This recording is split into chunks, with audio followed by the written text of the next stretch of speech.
Welcome to the Stadion and the Alten Forsterei. It is a chilly afternoon in Berlin, just like elsewhere in Germany, but the atmosphere is electric as in your Berlin host. Mainz 05 or 05 as known here in this crucial Bundesliga clash, where Union sit mid-table and are looking to push higher, while Mainz are fighting to climb out of the relegation zone. Kickoff is moments away. It is here on DW Radio, as usual, that we'll be able to hear all the Bundesliga action every Saturday afternoon at the same time. And as usual, we'll be focusing as much as we can on the Bundesliga's African players, and we'll be bringing you live commentary from the afternoon's top Bundesliga game. So sit back and enjoy the excitement of the Bundesliga. It is Union Berlin versus Mainz. I'm Isaac Mugabe. Stay tuned. Indeed, sit back as Isaac takes it. I am George Okachi, and a big hello from me too. Yes, it is here on DW Radio Africa Link that you will get all the news and all the action from the Bundesliga, one of Europe's top leagues. It is not just to say who is the favorite are here today. It is Union Berlin that is the pole position against Mainz, sitting at the rock bottom of this Bundesliga. And as you can hear in the background, the mood has been set. The music is on and the fans have come to chant on Union Berlin. It will be looking to resume their unlikely hunt for European football today and at the stadium called and the Alten Forsterei. The Eisernen enjoyed a tremendous first half of the season, winning 6 of their 15 matches, while their West Side this year or after the new year at the bottom of the standings after picking one measly win this entire campaign. Needless to say, last evening's game between Eintracht Frankfurt and Borussia Dortmund ended with a draw. Borussia Dortmund substitute Chukwuemeka's 96-minute equalizer denied Eintracht Frankfurt victory after Mahmoud Dahoud seemed to have secured all 3 points for the hosts in a remarkable first Bundesliga game of this year. Yes, Isaac, and we should say Mainz have not been so lucky on the personnel front. And the club will be having several players on the sidelines for today's fixture. I'm talking about defender Anthony Cassi, for instance, has been struggling with a high thigh injury since the late September, playing his last competitive game, I should say, in a rare 4-1 victory against Wolfsburg. And the lists are out. George, give us the Union Berlin list, please. Yes, let's get right into it. On the goalkeeping position is Frederick Ranur. And then we have in the defensive led by Danilo Dohi, then Leopold Kofeld, Diego Leti. Then at the center we have Khedira Rani, Al Yoso Kemil, Yannick Heber, and Derek Hon, leading that midfield position. And in the forward position, we have Livan Bosu, Oliver Buche, and with their striker, Andre Ilish. And of course, the visitors' minds. Daniel Bergs is in the goalpost as usual. The defensive line is with Dominic Cora, Stefan Bell, and Danny Da Costa. The midfield, or the holding midfield, is with Nicolas Vrashinik and the Kaishu Sano together with Sylvain Wiedemann. And the supporting midfielders are Nadim Amiri together with Jai Sung Lee. Up front, we have none other than Philip Tietz and Benedict Olabak. Well, the referee today is sports scientist Bassett Dankert. He's 45 years old, a FIFA referee and UEFA second category referee. And the colors, as usual, they're both red. They love the red, but Union Berlin is putting on, complete with stripes, white and red, while the visitors are in full red. So it's going to be a little bit tough for differentiating the colors. It's all red, and the players are putting on red, apart from Union Berlin that have the white strips. This is a very crucial match, George. Yes, indeed, Isaac. And of course, here in Mainz, the snow is holding off, we should say, because there are a number of Bundesliga matches that have been postponed. We should inform our listeners. Well, I think a point of correction there. Union Berlin just changed their jersey to blue. This is going to be helpful for us to kind of differentiate the two reds, especially that both teams, prefer to put on red. And also the stadium, we have to remind you that it is fully packed. Yes, total complete packed, and it's in Union Berlin, the red and white stripes. They are the usual colors, and the other way around, Mainz have changed to a kind of dark blue with purple stripes. And they start off the game from left to right is Mainz, and of course the hosts are from right to left. So, here we go. Isaac, is it usual to see teams changing their outfit ahead of the game? This is so unusual for me. Yes, especially when both colors kind of clash. So to make it easy for the referee to make out who is who. So now, Yannick, it's a throw-in. The jumping has started, of course, with the Berliners trying to make so much noise as they can for the team. And it is Danilo. Passes on to wanting to look ahead in the striking lines to see whether they can really get the strikers. But I can say they're still trying to find their footing. Both teams are still trying to find their footing, which is not going to be easy if you want to take the earlier lead. Yes, indeed. And Isaac, we should say this is not just any other league fixtures. We should recall that Union Berlin's former coach, Fischer, is making a reunion at Union Berlin now, coaching Mainz side, which is really struggling at the bottom of Bundesliga. So, the striking line, Nicolas tries to pass the ball, but kicked away by the defender Leopold from Mainz. And it's going to be a throw-in again for the hosts in your Berlin. Mainz has to be careful because he is trying to look for an early goal. So who's going to take the throw-in? Nicolas again, taking the throw-in.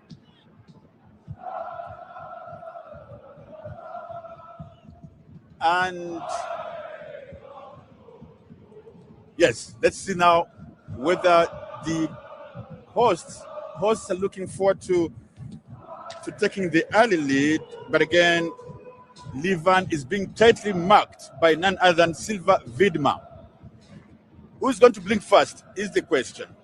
That is indeed a very pertinent question. Who is going to blink first? Union organizers ever sitting deep, I must say, and then pressing so hard currently. And maybe they're up to just converting the first ever chance that they get. And that was almost a chance, Isaac. It was headed away by none other than Danilo Ducky, who came up front to see if he can really support with that header. Now let's see whether Ronald is complaining to the ref. Looks like someone is throwing objects on the pitch, trailing on the players. Move on. I saw they can kick, but this goalpost is a little bit muddy. I mean, Berlin need to work on their stadium, on their pitch rather, before the season kind of turns it really mucky and muddy. He kicks the ball up front to see who it gets to. Oh, a knock there on Alges down. I think it's going to be a fair player. Yes. That is Diogo. Diogo missed a step there, pushed behind by none other than Nicolas Fresh. The ref having a word there to ask whether all is well with him. So, the ball back to the defensive lines of Mainz. I'm yet to see whether Danny Costa can really make the magic to stop the marauding New Berlin. Oh, that's a push and a pull. If I say it's still too early for you to start pulling Jason Lee, sends the ball back to Sylvain Wiedemann. Wiedemann sends a long pass looking for Nicolas. But again, the ball's not getting to their star striker, Philip Tietz and Hollerbach. And they need really to get their footing if they're to really stop the hosts from taking an early lead. Unfortunately, Andre kicks the ball out. Of course, an early lead is something that Mainz will not be happy about. But also to all our listeners from Nigeria through our partner station, Ray Power, also in Uganda through our partner stations, a very warm welcome. Remember, this is Union Berlin versus Mainz. And of course, we are focusing on other Bundesliga matches as well. There is Heidenheim versus Cologne ongoing, still at 0-0. SC Freiburg versus Hamburg still at 0-0 as well. There are a number of games that were postponed, Isaac. Yes, indeed, because of the chilly weather in the whole of Germany. I mean, Silva was given another role at the last minute to help in the midfield and also up front. Normally he plays the defensive lines of Mainz, but I think all coaches made some changes. Makes a wide throw to see who it gets to, but unfortunately they lose the ball. Mainz with the ball, and let's see whether they can make that needed challenge. Rani Kedila loses this to. Oh, they miss up the kick again. It's still having control of the ball, and Leopold passes it to Derek. Derek takes it back to number 4 there, who's Diogo Light. Light takes it back to Leopold. Leopold casually plays it again to Danilo. They're trying to pull Mainz to come back, back so that they can see if they can make that move that requires them to get an early lead. But it's still 0-0 here. And, of course, is it an opportunity? And that's almost a goal. I think there was an offside position there. Well, let's wait and see what they say. Rani Kedila had made that good pass to Oliver Burke. Oliver Burke again passing to Rani Kedila. Rani Kedila, it's a replay that we are trying to bring you again here, but they narrowly missed it. Yes. So Oblings first. This is an opportunity for. Oh, that was a hard shot, but looks like the ref says, Benedict, you are a little bit offside. But the whistle didn't go against Benedict. It went rather against Philip Tietz. But he says it's a corner. Look, that was an offside, wasn't it? It should have been an offside. But the referee maybe has other ideas. Yes. So, that was an offside. The replay, we're seeing it here. Philip Tietz was in offside position. So what did the referee decide? He said a goal kick. Yes, we are right. Our eyesight are still intact, George. Yes, indeed. As sharp as the VARs. Absolutely.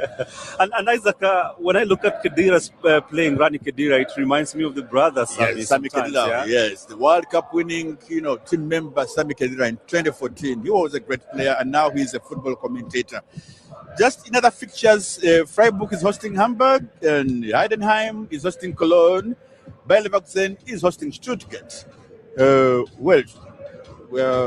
One game was, of course, postponed. That would have been St. Pauli hosting Leipzig, but because of the snowy conditions, it was postponed. Later today, like I mentioned, Leverkusen will be hosting Stuttgart. And tomorrow, one of the biggest games is between Bayern Munich and Wolfsburg. Werder Bremen will host Hoffenheim. Mönchengladbach will host Augsburg. And in fact, looks like Werder and Hoffenheim could be postponed, but they have kind of temporarily put them tomorrow to see if they can be played. That is on short notice. So, Mainz are having the ball right now in the defensive lines. Dominic is looking for his midfielders. Jai Sung, but they're nowhere to be seen. I'm yet to see Nadim Amir. Dan Costa sends a long one, but Fredrik Ronov is active and paying attention. He lays it down to his defenders. This must be Diogo. Yes, Diogo tried to picture out who to send it to. Back to Leopold. Kerfeld sends a long one to Derek Kohn. Sends it out. So what does the linesman say? That must be a throwing against Union. He hesitated. He was like, maybe it's for the hosts. And he kept the flag down to allow the referee to make the decision himself. The noise is deafening here at the Union Berlin Stadium.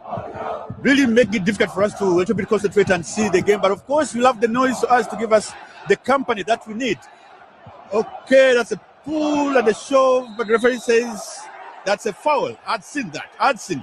It should be a foul, and Mainz must be very careful at this point, I must say, because they can't afford to lose this particular one. Yeah, the Bulls, and they pulled onto the Mainz striker there, Stefan Bell, and they're not happy with the decision of the referee. Stefan Baumgart, one of the most known, coaches in the Bundesliga, is not also happy having a word with the fourth official. So, Daniel Batz sends a long one, looking for his strikers, looking for Hollerbach. Mainz take the ball again. The defense is really paying attention. Kaishu looks for Dominic. They lose it out to Mainz. Let's look at this, whether they can really penetrate through the defensive lines of Union Berlin that are really paying attention. And an attempt there by Hollerbach. But again, the hand almost slipping in. They should be careful. That was Philip Chels attempting to wake up Daniel. And that was inches away from stealing the lead, Isaac. Exactly. And they should be careful with the hands, because once it goes beyond the sight of the line, it could be offside because of your hand. Definitely. Okay, looks like Union is pressing on. Player down. Please, fair play. Danny Costa is down. He's been hit in the left thigh. The ref says, hold on, we see what's going on with Danny Costa. It's one of their star defenders. Da Costa. Yeah. Let's see. He clashed on there with none other than Andre Ellis. Let's see how it's to take. Whether they'll have to take him off. They should avoid unnecessary mistakes or mishaps, because when you get off the field and you're being pressed, it could spell disaster for you. The absence of a player here is very key, especially when you're visiting the noisy Union Berliners. They are good at that. They can scare visiting teams with their noise. It's quite scary. Yes. That noise really comes in very handy. I do remember during the COVID times, we always missed that noise, and we could hear all the words that the managers threw at their players. So, Danny Costa, hope you're better off to come on the pitch. So, Daniel Batz pass on to Stephen Bell. The camera is zooming in onto Danny Costa to see whether he's up to the task. Stephen Bell trying to figure out, sends it back to Sylvan, wanting to pass a long one to the strikers, but Union Berlin intercepts it. Hollerbach. Brought down, and the game doesn't look pretty settled, Isaac. Not yet. Absolutely. They're still checking out each other to see who blinks fast. Dearborn brought down Hollerbach. And now the throw in by none other than Nicholas. Nicholas throws in, but, two players down. They're not getting up, looks like. The referee says play on. This could be a dangerous one. And Khedira couldn't manage to convert that. Checking it out. Gets intercepts it. Can they make the move now? A player down again. This is going to be a tough one. It's going to be a tough one to Aljosh. He's just first time I think he's getting the ball to play for us to see him really what he's up to. Sends a long one to none other than Andre Illich. The Berliners looks like they want to take charge, but the visitors are saying are not giving them space. They cannot afford to give them space, Isaac, because Mainz is sitting at the bottom of the table, quite a very uncomfortable position to be as a team, with only a single win in the entire Bundesliga after playing 16 matches, Isaac. And I'm sure this is a match they would want to give to their fans as a Happy New Year gift. And just to say that we are not so comfortable at the bottom, and we are Mainz and we want to rise through, at least not to the relegation spot. Yeah, Leopold got a knock there on the tempo. The referee called on the team doctors to see whether nothing's wrong with the site. They're checking out to see a few tests here and there. I'm sure they're going to. There's a bleed there, so it needs to be plastered. This could be also mean added time. So Heidenheim have taken the lead against Köln, and it was none other than Pieringa in the 15th minute. So the corners have to be careful because Heidenheim, they have one of the smallest stadiums, 15,000 people. But once you visit there, it's very hard to come away with a victory. They're known as giant killers. So very hard to come out with a victory. Very hard to come out with a victory. You have to be lucky when you come out with a draw, especially when you're a team like Köln. Yeah, it's like a slaughterhouse of some sort. So Silve passes it to Cole. Cole could want to send it again back to Danny Costa with it.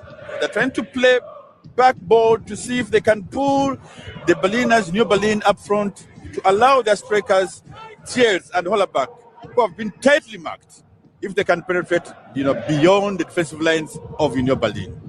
Yeah, but I must say I'm pretty impressed with the Mainz. They're making some attempts, Isaac, and maybe if they can continue with this, that could have been one of the attempts I'm talking about. Yeah, Hollerback checked again. That's the second attempt. Yeah, that's microphone check. Yeah, that's a good microphone checking. Wow. Yeah, but luckily Frederick Rono is up to speed and settling down the issue, and everything is under control for Union Berlin. Yeah, just to remind you, the defensive lines of Union Berlin, I mean, it's difficult to pass beyond Diogo, Leopold, and Danilo Doki. So Mainz have a lot of work to do if their star strikers, Philip and Benedict Hollerback, will go beyond those three guys. Remember, the midfield, the four players there. These changes were made almost last minute. Yeah, the list that we had to kind of adjust them. So, sends a long one, Danilo, looking for Livan and Oliver. Oliver back misses the ball, and it's going to be a throw-in for the visitors. Dominic is calling for the ball. Dominic Cole. The fans, non-stop music. The chants are really good company for the players. They have played their bit, so it's up to the players to do their bit. The fans have done their bit. It's now up to the players to do their bit. Exactly. And this is Livan. Livan passes it on to Alyosha. Alyosha to Derek. Derek again, wanting to go through the box, but again, one of the defenders, the visitors, Dominic Koch, says, "No way, mister. I'm watching you." Yeah, and you've spoken about the fans, Isaac. One pretty important fact about the stadium in Union, it is relatively small and surrounded by woods, and this helps keep the sound inside and makes the crowd feel very close to the pitch normally. Exactly. It bounces off the forest and comes back to the pitch. Yeah. So, okay. Mainz intercepts the ball. Danny Costa. Danny Costa sends a long one too. Looking for Nadim. But he didn't get him, and Benedict was brought down. Yellow card, the first one, to none other than Alyosha Kemline. Let's watch the replay. Oh, that was well deserved. It was given to rather Diogo Light. Diogo Light got the cut, not Alyosha Kemline. He has to be careful because he's in the defensive lines there together with Leopold Kerfeld and Danilo Doki. Let's see what the throw-in of Mainz will bring. The kick. Set pace here. Going to be taken by Nadim Amiri. Nadim Amiri. He's German-African. He intercepts it. Oliver Burke wants to go past Nicolas Verratti. And it's a throw-in for... he gives it to New Berlin. Who's going to throw in now for New Berlin? I hope the defenders of Mainz are back. Yannick Habra is going to take that throw in. He's going to be looking for Andrei Illich. and Oliver back together with Livan Brochu. Let's see. Isaac, also to mention, today is the 60th anniversary of Union Berlin. So I believe they shouldn't want to leave this pitch without winning. Exactly. I mean, they should win it. They are hosting the 60th anniversary, so it would be party after party. Okay, throw in for Mainz here. He throws it back to Dominic Koch. Dominic Koch to Stefan. Stefan to Danny Costa. Danny Costa back to Dominic Koch. Stefan Bell trying to figure out who to send back. The defenders are still wanting to take control of the game and pull up their star strikers, but they can't. Looks like Union Berlin's everywhere. Oh, that is Kaichu. Intercepted midway. Oh, lots of kicks here. Kaichu is brought down, but I think they're not so happy. They're not so happy with the referee as expected. Yannick Habara is not happy. The ref is having a word with him. He says, my decision is my decision, and it is final. Let's see the replay. It kind of touched the knee. Yannick Habara, he was lucky to get away with that yellow card. But the fans, as expected, the whistles and noises, no fan will ever be happy with a referee's decision. That is worldwide, and it's common. So, let's call it a free kick. And who's going to take it? Nadim ties. Raises the hand. It's an indirect kick. Looking for headers. Who are there? Anyone there? No. And missed opportunity there. Missed opportunity there for Mainz. They look pretty much in shape, in control of things. Rani Kedila, their captain today. Oh, he was trying to call on the midfielders to intercept the ball, but yeah, it's still a throw in for Mainz. That was the missed opportunity replay here that we're having. Yeah, that was the earliest chance. The earliest chance. Berlin, I should say that Mainz has the new signing Philipp Teit and is expected to revitalize Mainz attack. Hoping that he can score. He likes scoring against Union Berlin. Oh, again another throw. I mean, this game looks like the ref is trying to preserve his cards, but I think it reached a time when he says, I have to dish out more. Already one, Diogo Leite got it. Let's see if Diogo with the ball. Diogo with the ball sends it to none other than Derek. Derek sends it back to Leopold Kefeld. Kefeld to Yannick. Yannick sends a long one, looking for headers there, but no one is there. No one is there, Isaac. And for me, this game looks majorly compact in the midfield. And I'm not seeing any visible attempt on goal, but rather the ball just concentrated at the midfield. Yeah, we're yet to see really one team trying to pull it off and see if it can strike and hit that net that everyone covets for. Now, back to the hosts. Danilo, whichever we pronounce it, still with the ball, taking his time to see if really Leopold and together with him Daniel back together with Diogo can try to pull the strikers of the visitors to come, but they said no, we are holding on to our positions. So it's a long one, intercepted by Mainz. Mainz sends the long one to the striker. It was a comfortable one. It's a really, Philip, that was really needed some gas in the ball. So Danny again. Danny Ho playing together with his midfielder Alyosha Kemline. They failed to get the strikers onto the ball. Yes, and which gives Dan Costa to play with his keeper, Daniel. Daniel sends a long one. Yeah, and the defenders are likely staying deep and organized. So forwards are getting few quality touches, if I must say, Isaac. There is no really attempt that looks, promising. Indeed. 25 minutes have elapsed and it is still 0-0. However, at Heidenheim, Cologne have equalized. They have equalized through Martel. That is good for them. But back here in Berlin,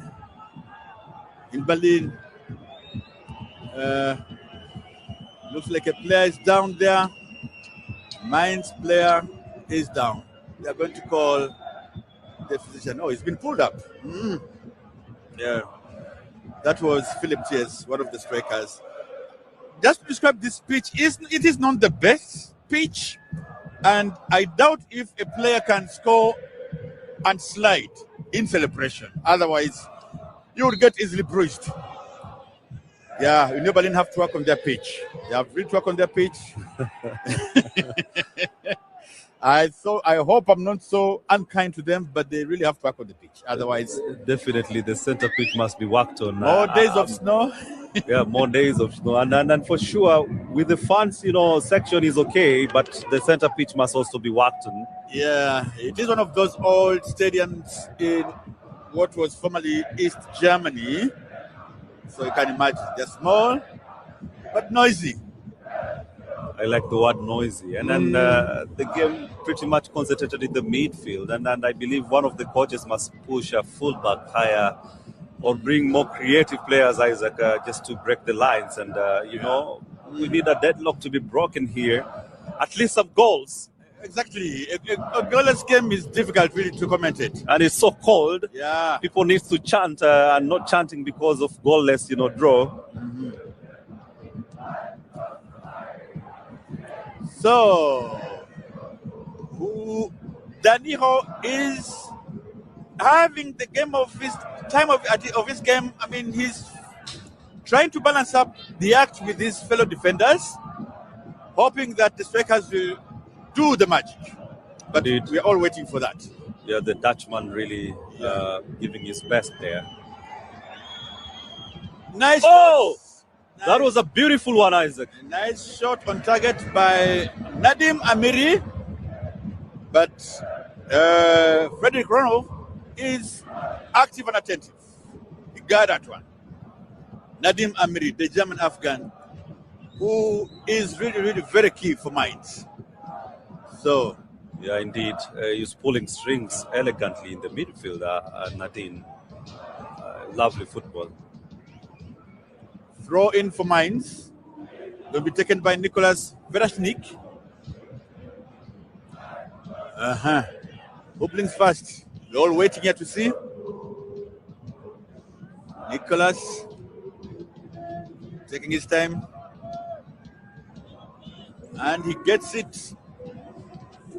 Jai Ling Sung takes a long one, but I mean, Paul was there to head it away. Jai Sung,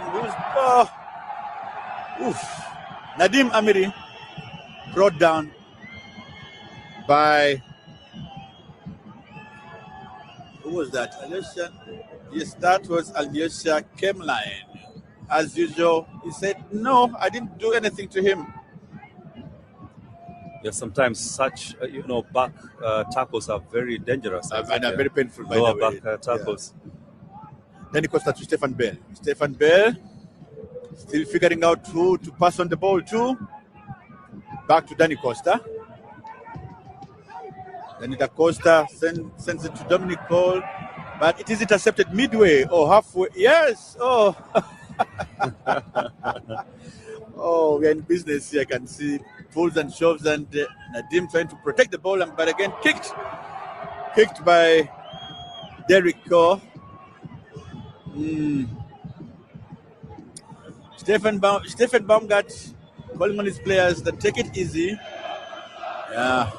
Cameras zooming into both managers, Ulf Fischer and Stefan Baumgart. Yeah. Danny Da Costa. Then of course, passes it back to Daniel Bergs, the goalkeeper. Goalkeeper passes to Dominico. Dominico on the left flank, looking for Nicholas, but it gets to Sylvan Birma. Birma to Jason. That should be a goal, Isaac. No!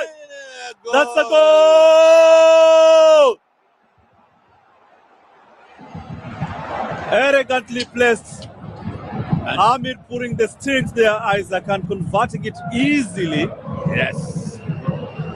Nadim Amiri gives the visitors Mainz 0-5, or Mainz, let's call it Mainz, the lead. Let's see. Was he offside? We have to see the VAR. That was a champagne pass.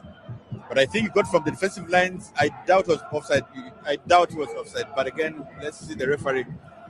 Alyosha Kimline tried to pull him off, but he was too late. Hits it to the left foot. I like that pass from Kashu Sano. Or was it from Ya Sung Lee? Yeah, it was Ya Sung Lee who gave him that pass. One stop and then boom. So, Mainz, they are up 1 goal ahead of the hosts. Goal counts. Let's see the table, how it looks like, whether it has helped matters. Oh, that is so beautiful. Still. Oh, that was a lovely pass by Oliver Beck. The shot needed. They should respond. That was Levan Bulshu. Your shot needed some energy. It needed some strength. Some strength. Yeah, Levan Bulchi are supporting strikers of Andre English, but they yet to step up to the table and do the needful. So, Union Berlin have an uphill task of equalizing, but the fans, I like the fact that they have gone ahead with the noise. We love the noise. We love the noise now. Yeah. And that was so beautiful. Amri taking a shot from 30 meters and forcing Rano to take no action. And that was a beautiful goal there. Yes. Danny Da Costa. They want to start up the build-up again as usual as they did it to Nadim. Amiri Nadim sends a long one, but intercepted midway by Union Berlin. Union Berlin, that is Levan, who has come to support defensive lines. Oh, getting a naughty kick. Naughty kick from Mainz. Get up. We need to get going. Waiting for his player colleague Leopold Keffer to tying up the laces. Yeah. That is what you normally say, Isaac. We are busy. Yes. Get up. Yeah. We need to get into business. And then Mainz must be very happy. And if they could be promised, if they continue this way, then they can, absolve themselves from the relegation zone. Now at 11 points with only 2 wins. If the game ends this way, that is a disclaimer. We don't know if Union Berlin will come with a response. Well, we still have a lot of time, and I think because of the stops in between the game, the ref is likely to add on some few minutes after the 45 minutes. But we are in minute 33, and it is the visitors having a flyover, kind of, 1-0 ahead of the hosts. Leopold sends a long one looking for Oliver, but it is intercepted midway by Mainz. The defenders are awake. Dominic wanting to look for. It's dangerous. The throw in here for Mainz. Rather for Union Berlin, the hosts. And this is Yannick Haberer. Throws it back to Diogo. Diogo sends a long one to Levan. Oh, headed away. They really need more than that. It was Oliver Beck who tried, but luck is not yet on their side. Yes. And Daniel Batz is taking that time. They need to take the time, Isaac, and also tightening their defense and looking to counter into the space. If Union, Look at this time wasting, and the fans are not so happy. I hope they don't start throwing in objects in the pitch.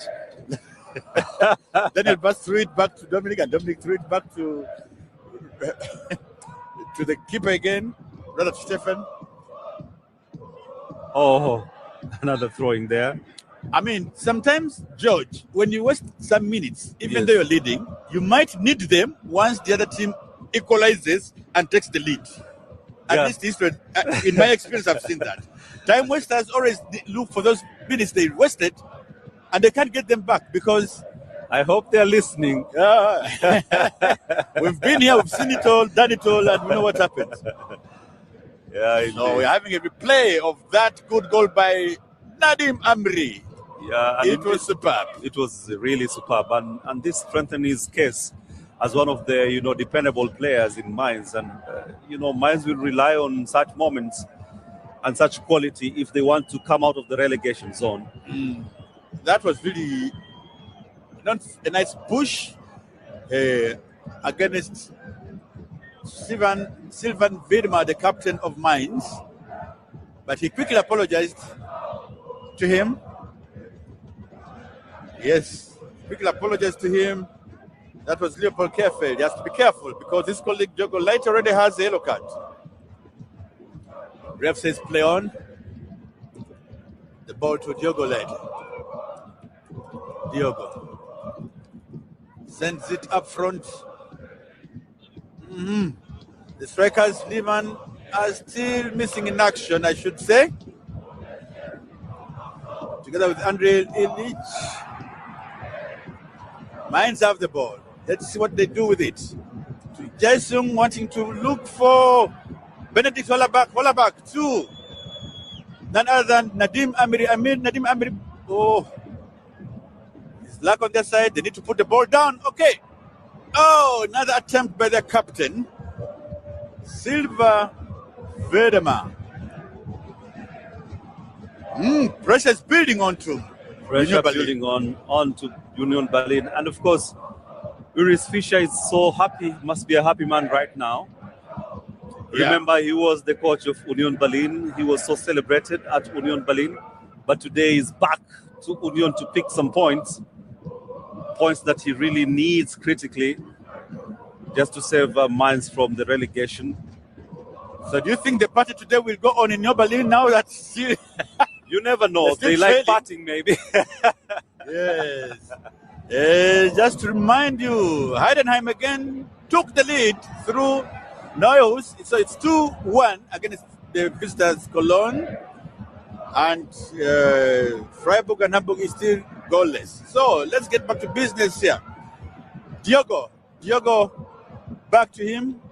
And he sends it to Daniho. Daniho still dealing with the ball, wanting to pull again, using his tactics of trying to pull the Mainz players up front, but back to Leopold.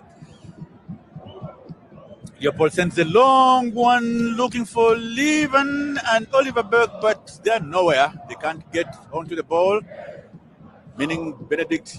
Okay, again to Daniho. Daniho is very key here. Very key, making sure that the game is settled. Just strategically, just to find some space forward.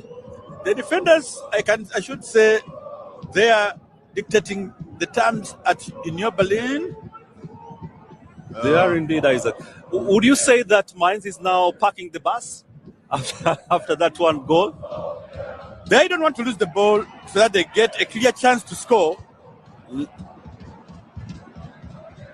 Now, this should be their chance. Okay. Kicks it away, Jai Sung Lee. Everyone has gone to the back to defend. I'm talking about Mainz. Union Berlin is pushing on. Diogo to Derek Kuhn. Nadim Amiri with the ball. They're pressing on. Most likely to give it. Oh, no! Brilliantly played, but I mean, that was a little bit too much. Wanted to give it to Philip Thieltz, but they missed it. I was hoping that he might pass it on to Benedict Hollerbach because he was in a better position. But yeah, when we see the game from outside, it's different when you're on the pitch. Yeah. So Mainz are trying to take the game slow, steadily and sure, but they give it out again to Union Berlin. So Danilo. Oh, And of course, this must be bringing some sort of discomfort to the Union Berlin's fans, and the atmosphere can turn a bit anxious here, Isaac, if an equalizer will not come through quick and fast. I'm sure they need that quick and fast. They do.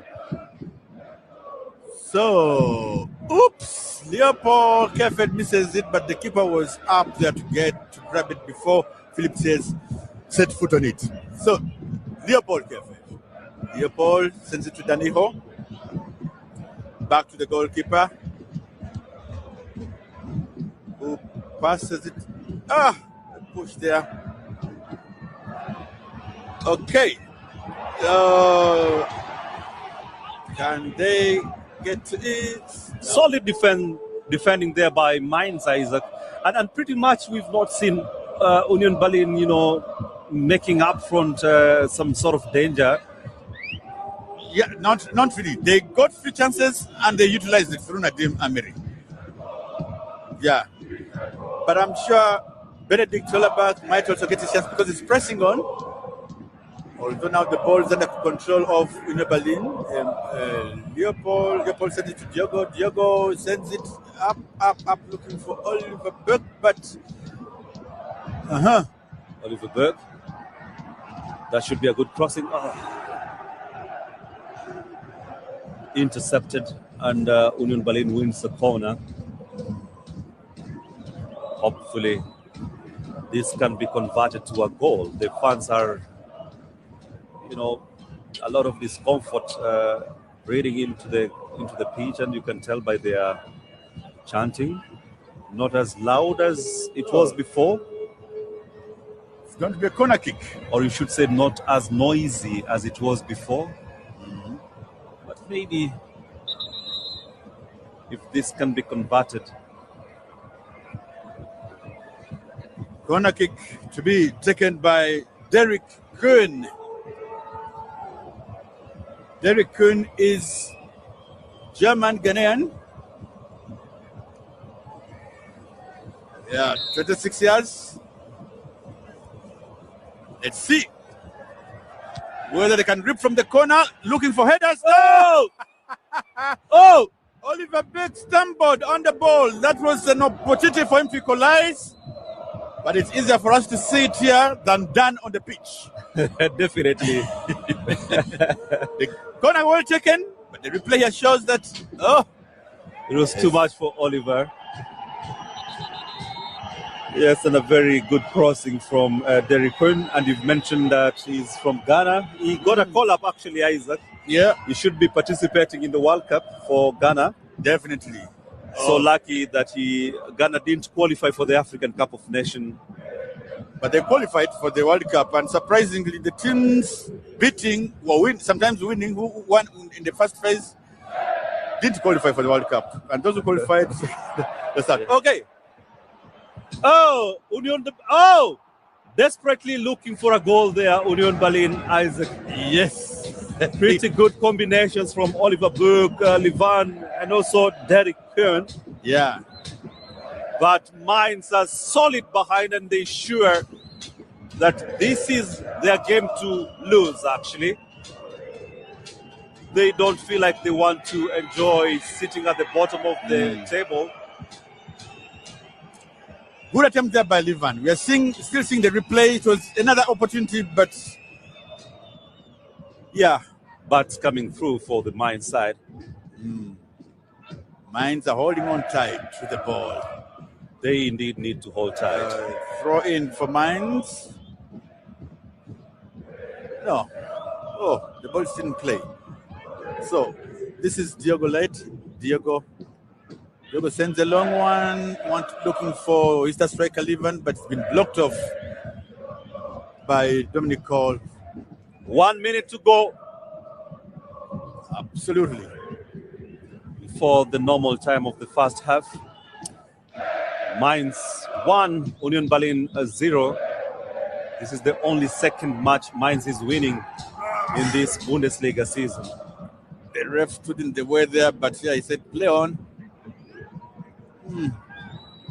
Daniel still pressure player there at the back of Union Berlin. He started again together with Leopold. Leopold will have to. I mean, the 10 minutes shouldn't be deal-dallying with the defenders. Diogo sends it to 2 minutes at a time. 2 minutes at a time, but is it enough for Union Berlin to convert it into meaningful 2 minutes? That is a matter of wait and see. Livan to Diogo sends a long one. Who's there? Oh! No one. Still. They're looking for Livan, one of the tallest players on the Berlin side. Yeah, Yannick, as usual, is going to take the throw in. The chances are going on despite of being behind against the visitors. The whistles, okay. Yeah, whistles and the chants. Isaac, I pretty much don't understand German, but I'm sure the Union Berlin fans are telling them, please, we need a goal. Yeah, before halftime. So we need a goal before halftime. Benedict. Oh, it's a goal kick. It was against him, so yeah. Leopold did the needful there, and Benedict Hollerbach is not happy with the decision of the referee. He thought to be a corner kick, but the referee had other plans. Said, I'm watching the play was played by Leopold against your right foot. Yes. Yeah. Simply say, do your work, I'm doing mine. Ooh, that's a knock on Levan Pulsu. Oof, with the tempo next to the eye socket. Yeah, and that is dangerous. That can be dizzying. Yeah. Oh, surprisingly gets up. Yeah, and of course, with such a knock, the game must be stopped. Any knock on the head, a game must be stopped. Just to check on the player. I think because they're behind one goal, so he said, let me get up, and we see maybe we can make the magic here. Yes. Yannick Haber is going to take that free kick.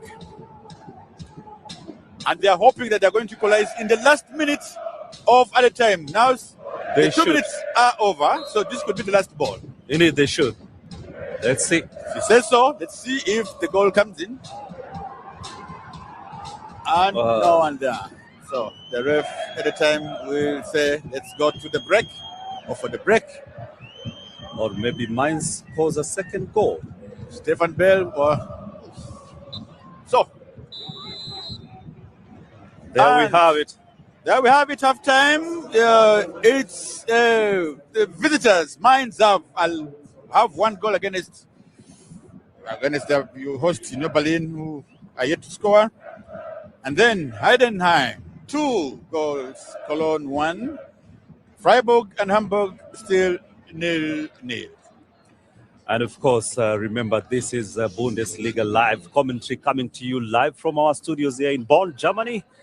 Isaac Mugabe is our main commentator today. And of course, my name is George Okachi.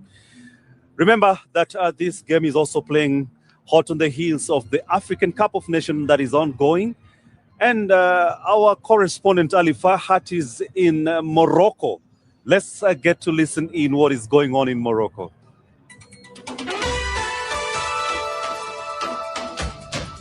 DW Bundesliga. Okay. So, Ali, many thanks for joining us from Morocco. And how is the weather there, actually, for our listeners? It's weird because, I mean, it's winter, of course, so it's a little bit colder than normal, I would say. It's like around 10 degrees.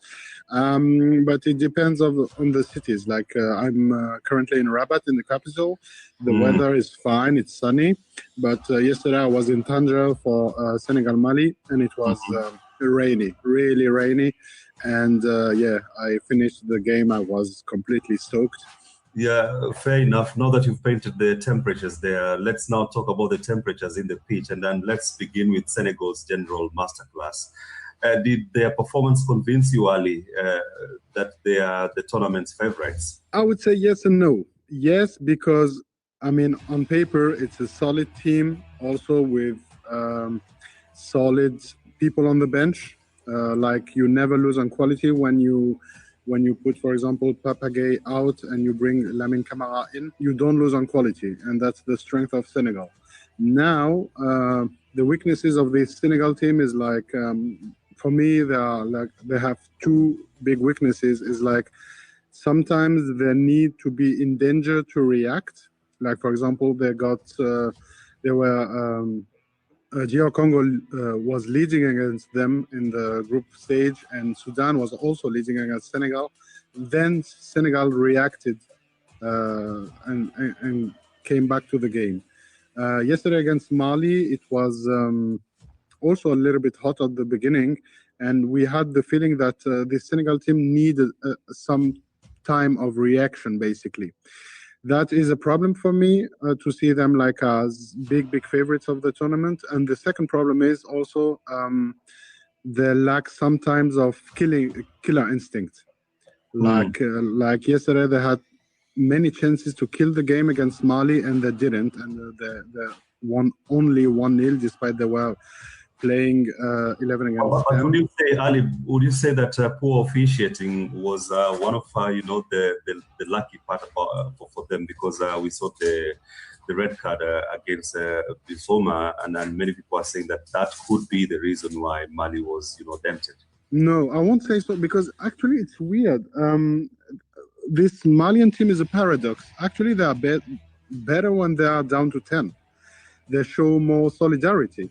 That's what we saw against Tunisia, for example, and that's what we saw also yesterday. Yes, let's now jump to the host Morocco, and then what I've called a clinical outplaying of Cameroon yesterday. I watched the game and I was so disappointed with the Cameroonian side. Why you as well? Did you have the same feeling that Cameroon was just outrightly outplayed?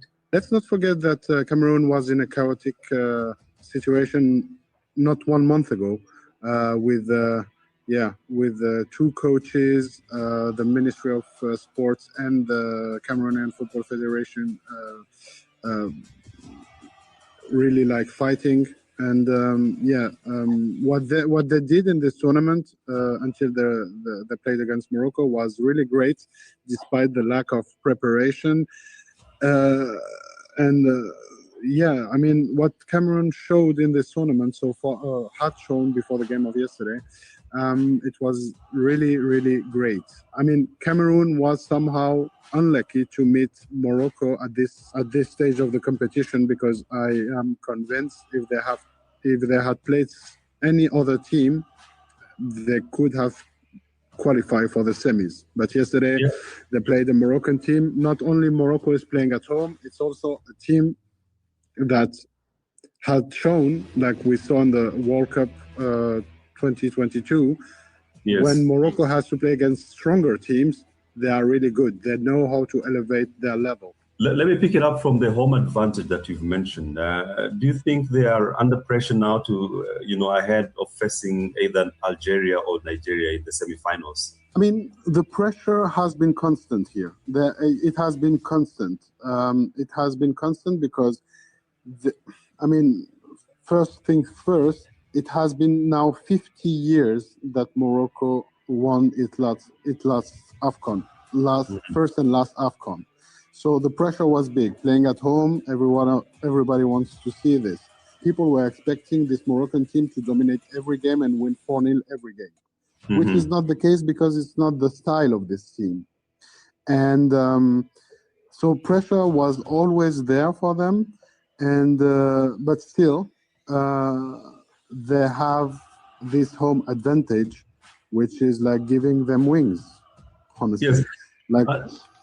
Well, let's talk about Brahim Diaz and his goal-scoring streak, Ali. Do you think he's going to be stopped by anyone? And is he the outstanding, striker in this tournament for you? I think he is. It's good for Morocco that they have Brahim Diaz playing in such a form, because their maestro in the midfield, Unai, is injured. So it's good that Brahim Diaz now, despite the fact that he's in the Moroccan team not so long now, he's really showing character, and he's really leading this team technically up front. And plus, he's really unpredictable, because who would have thought that he would stand there yesterday against Cameroon on the first goal? He scored like a pure 9, although he's like not even 1.75 m, and he's not a striker basically. And he has this unpredictability, and he has that killer instinct right now. He's on the streak, he's in form, and he's probably the one who is gonna, again, in the semi-final, lead the charge. All right. Morocco. Now, to our listeners from Nigeria, we have a partner station, Dry Power. I'm sure the listeners will be following the Bundesliga live today. And then pretty much to their interest today is Algeria versus their team, Nigeria. Could you give us a breakdown what we should expect? Is Nigeria going home? I would say it's an opposition of styles. On one hand, you have Nigeria, really conquerors with like 2 strikers, with Ademola Lookman and Victor Osimhen, which are really thriving, the both of them, despite the problem they have with each other against Mozambique. They are really thriving. I mean, offensively, Nigeria is, of course, the most dangerous team in this tournament. On the other hand, you have Algeria, which is normally a team who likes attacking as well, but their strength in this tournament is really the defense. So I don't think that Algeria is going to only defend and Nigeria is only going to attack, but I think it's going to be a real opposition of styles, and if this game is going to be decided actually in the midfield. That is going to be the key for this game. Who is going to dominate the midfield? Then talk about the midfield. Do you think then Ismail versus Ndindi, who will stand out victorious then? Complicated. I would say that for me, personally, I think Ndidi is more of a leader. Ndidi has more physical strength than Ismail Benassa. I don't know if it's going to be a tight game, but it's going to be a tough game. The entire competition has trickled down to a conversation of, the North versus West African duel, and we're seeing, the nations pitting against each other, leaving out the other parts of the continent. How does this make you feel, as a football, follower or analyst? The common point between North and West African teams is that the major part of the team are either playing in Europe or are raised football-wise in Europe, which, as we know, is the most competitive area of the world regarding football. So, I mean, those countries have this advantage. I will never say that there is no interest in the other parts of Africa, like in Eastern Africa or South Africa. It's just like different. And if, with the exception of South Africa, which brought almost all the players of the South African team are playing in the local league, and they showed that African football locally is also good. Those are good players. Those are good teams, what they have in South Africa, and give them a few years, even if those players, the major player of South Africa, don't go to Europe, give them a few years, and they will be like contenders for the title. Yeah, I mean, that promise has been given by a number of analysts and also sports journalists like you, that are giving, these East African or Southern African countries, a few years, then they will upscale and level up in the competition. But this is not the portrayal that we saw during this competition. But over and above that, Ali, in your following of this competition, coverage of this competition, how do you rate the quality of the competition so far? I find it good.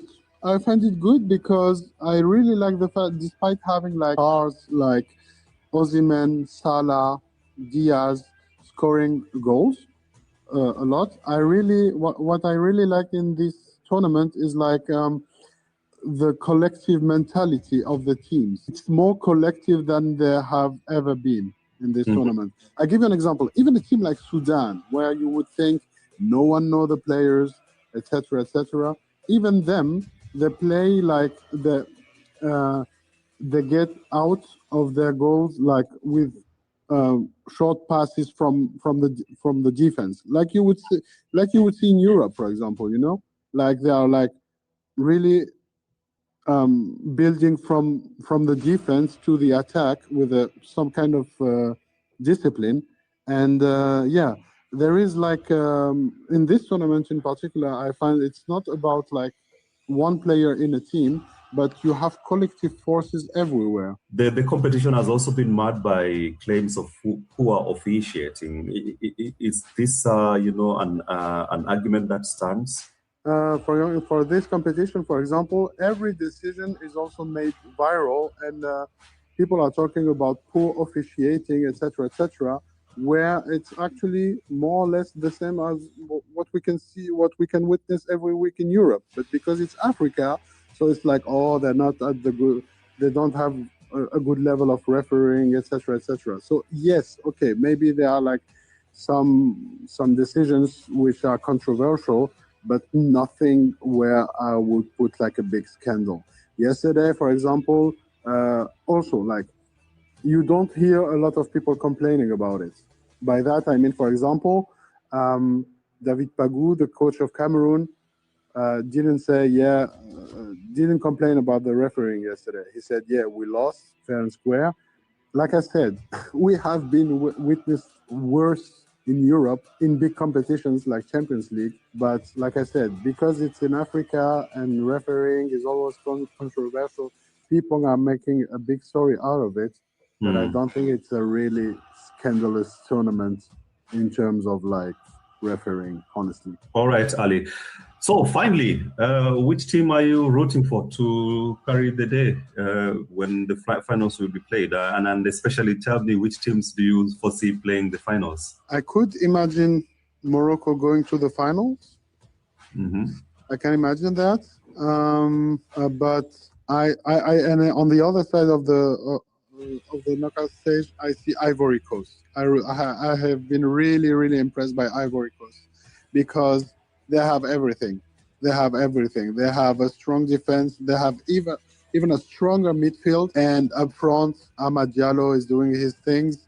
But also, don't forget about Jan Jomonde of RB Leipzig.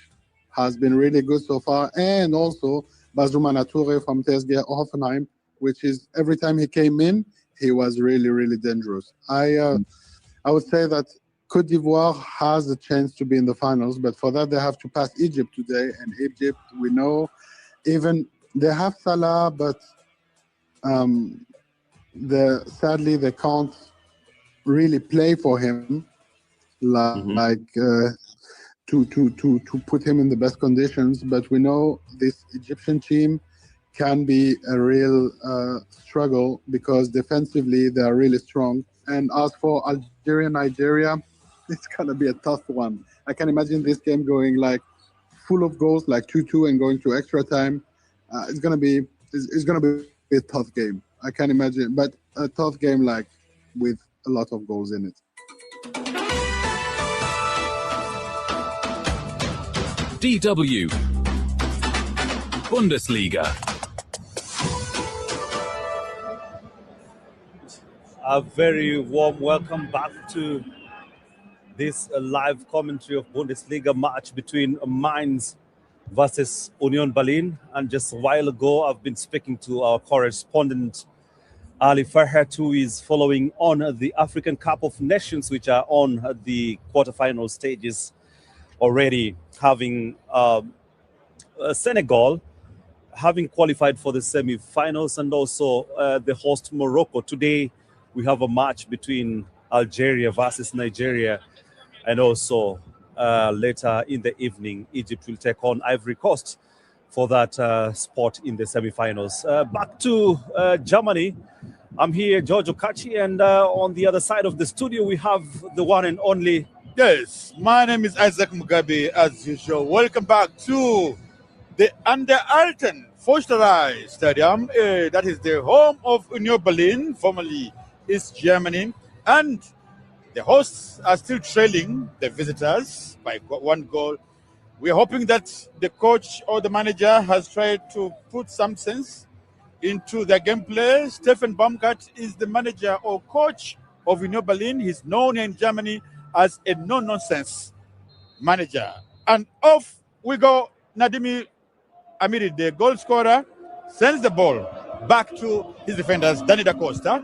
Then Da Costa sends a long one, looking for Benedict Hollerbach, but has been headed away. The linesman says, ball to Mainz. Sylvan Veldem takes the throw in back to Dan Da Costa. Dan Da Costa to Stefan Bell. Bell again looking for their star striker. But Derek Kern heads it away. Nobody needs to put the ball down. Otherwise, the sky balls might not pay off. Then, of course, it is back to up front. They're still hitting, not a tic-tac, but to whom it may concern. I should call it that way. More of a lackluster situation. Exactly. Hoping that the ball will find its way somehow behind the net. Or by mistake, it will knock on someone and then position itself. I hope you're being fair to them. Well, Sylvan taking the throw in. A long one again. One of those. Let me see where it heads to. Okay, this is Benedict. The defenders have it again. Benedict Sollerbach. Yeah, key play here for Mainz. It takes a right shoot, but it's out. I think that should be a corner kick. The ref says plays on. It was halfway out. They're still in control. Dominic Kor sends it back to Stefan Bell. Stefan Bell to the captain himself, none other than Silva Wiedemann. And there was a knock there. Silvan Wiedemann hits Derek Kern. Yeah, and Mainz are in business, Isaac. Yeah, he doesn't believe it, but I think it was a block. Derek Kern tried to block him off, but he found him ready for him as well. Let's see. Look at that. I think it was an obstruction from Derek Kern, but the referee has better ideas, and he's in charge. But we are in charge of the commentary here. Okay. So we are seeing a replay here from Bennett Hollerbach. Oh, he hits it, but it finds no one there. They're still heading up. It's just like no one is trying to put the ball down to see if they can make a clear pass. And this is what we want exactly. Oliver with the ball. Oliver wanting to send it back, but Bennett Hollerbach was quick to intercept it, but the ref says, he's not so happy.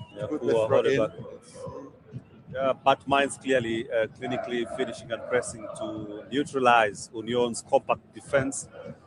I'm sure they are looking for a second goal. Looking for a second goal, a yellow card, a free kick, but the referee says no. Flag up. And there was an offside here. Again, it's Union Berlin. That was none other than Andre Illich. Yes, the big question is, will Union Berlin's unbeaten streak end today in the hands of Mainz? Unless they try to reorganize themselves and put the ball down. Maybe. And I hope I'm kind to them. I hope I'm not so, So, the ball back to Domenico. Domenico plays together with his goalkeeper, Daniel Baltz. Daniel Baltz, then Da Costa kicks it away up front. But again, dear listener, I should tell you that both teams that have come back from, the halftime rest, they are yet to put the ball down and concentrate. Yeah. The ball is yet to touch the ground. Mm-hmm. They're still heading it away. They prefer to play from the skies. And if you want to score, you better put the ball down. Yeah. Daniel Batz, the goalkeeper of Mainz, still taking his time, wasting a few minutes here and there. They might need them. So that pass that he got from his player, almost touched by Oliver Beck. It was a replay, but it wasn't fast enough. So, okay. Mainz could be looking for a second goal here. Passes it to Benedict Hollerbach. In a very settled way. Hollerbach dribbles, stands, passes the ball, looking for Nadim Amiri, but he's nowhere to be seen. Gets to Oliver Beck.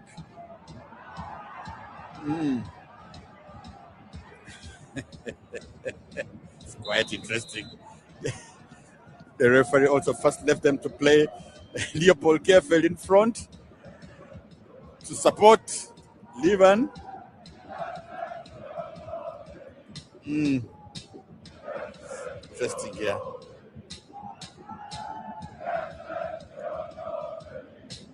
It's going to be a goal kick for Union Berlin, taken by the goalkeeper himself, Frederick Ronald.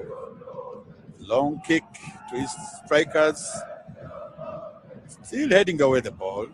Yeah, but for me, the ball doesn't look settled. It's It's like, not a settled, ping-ponging, it's not settled, yeah, like it's a like- pressure cooker, yeah? It's not really one of those games that we should be proud of.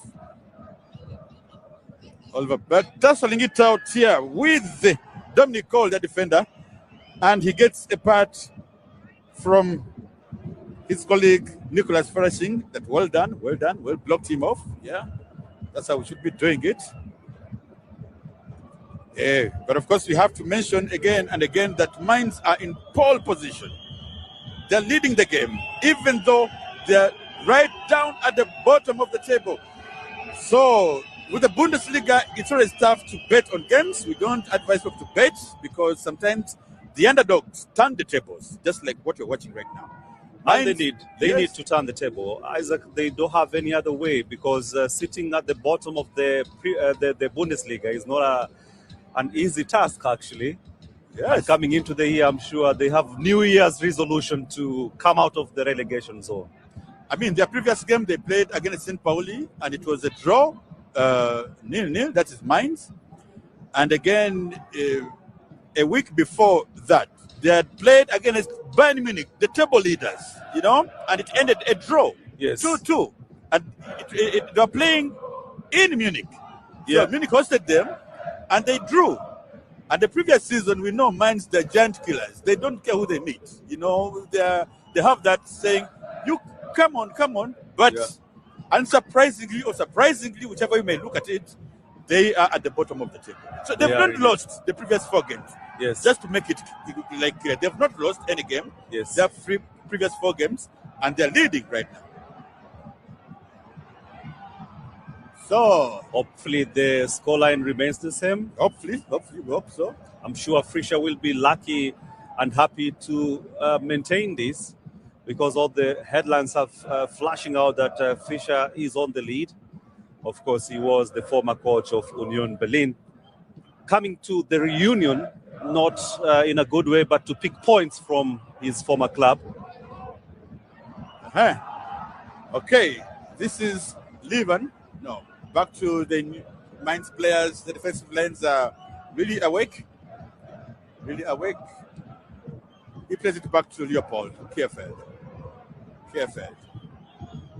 Kerfeld sends a long one, but he was looking for Oliver Beck. But it was a really, really pretty long ball, and it went out of play. So it's goal kick for Mainz. The manager, Stefan Baumgart, is throwing orders, whistling, saying time is running up, though it's not yet running up. They're booing the goalkeeper, Daniel Balz, for time wasting, and I won't be surprised if he gets a yellow card for that. It's not really, really fair play when you start wasting time because you're just leading with 1 goal. So, Yeah, you could look at it that way, but for the goalkeeper bets, maybe it is one of the strategies to win. yeah, they do that, goalkeepers. They're notorious for that. Then Costa intercepts it back to Daniel Betts, the goalkeeper. Goalkeeper takes a long kick to serve his goalposts from the marauding Union Berliners. And so, yes, The game still concentrated at the midfield. No pretty danger attacks from both sides. But now Mainz making a breakthrough, but it's too much and it is parried away. Of course, Isaac, a big shout out to all our listeners across the continent.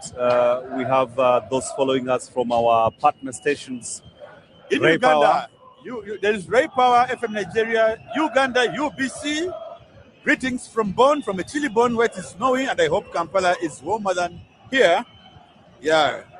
Greetings to Sharif, the man manning UBC Green Channel Bundesliga. Yeah, George and I say hi. Indeed, a very big hello. And Isaac, of course, highlighting the Bundesliga African players in the Union Berlin side. We have Stalin Kossi, who is a centre-back who is now on loan from Hoffenheim. He is born in France with a Congolese heritage.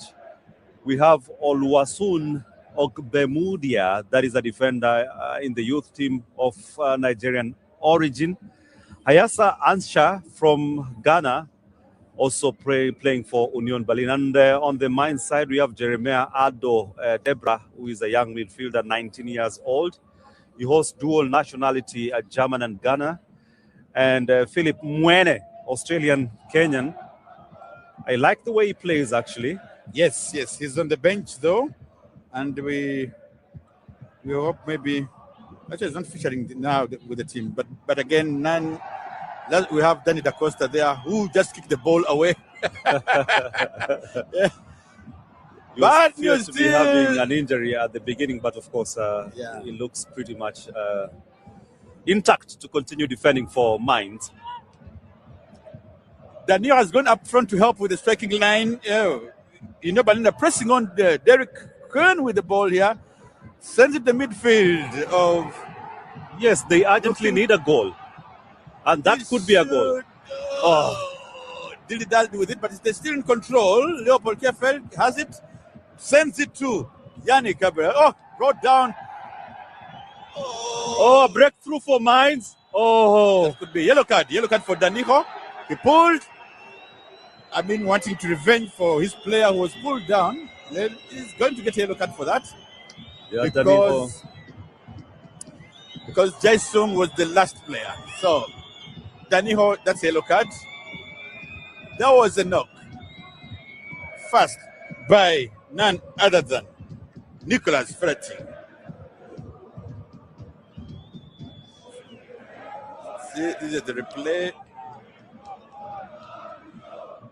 So close. So close. So, free kick here for Mainz. Looking for Philip Thies, but he doesn't get it, and it goes to Nicolas. Nicolas. Easy on the hands of Rano.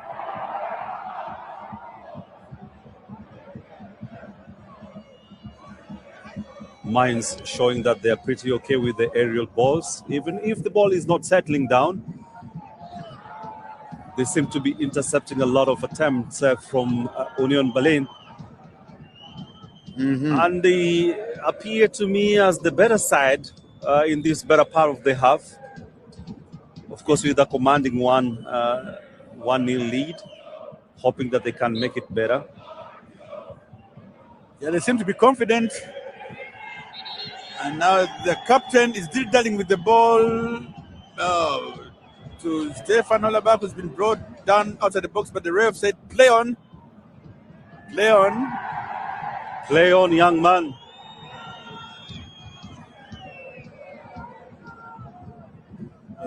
Still area balls. We're yet to see the ball down. He's been pushed down by Derek Cohn, but the ref says play on, even again by Diogo Leite. The ref says play on. I'm sure Benedict Hollerbach will not be so amused. They're playing out from outside the pitch. Oh my God, Levan Bulchud. Wow, the captain, Sylvan Wilderman, is dying great work against the striker, Levan Bulchud of Union Berlin. He's getting booed, but he said, I'm doing my job here, and my job, not only as the captain, but to stop anyone from going past me. The lights have been turned on. It's getting dark. Snow is falling. It's chilling Berlin, but it's not stopping the Berliners from chanting on their team. Of course, not stopping them from chanting their team. Union Berlin, the Iron Ones of Köpenick. They are at least, summoning their gritty, and the only thing is that this has not been converted into goals, which I believe the fans desperately are in need of. Remember, they are celebrating their 60th anniversary. It will be a shame if they cannot convert even or pull a draw. He's been pulled down. And that is Oliver Beck Second attempt, this time on target, but the keeper, Daniel Batts, was there to kind of block it off.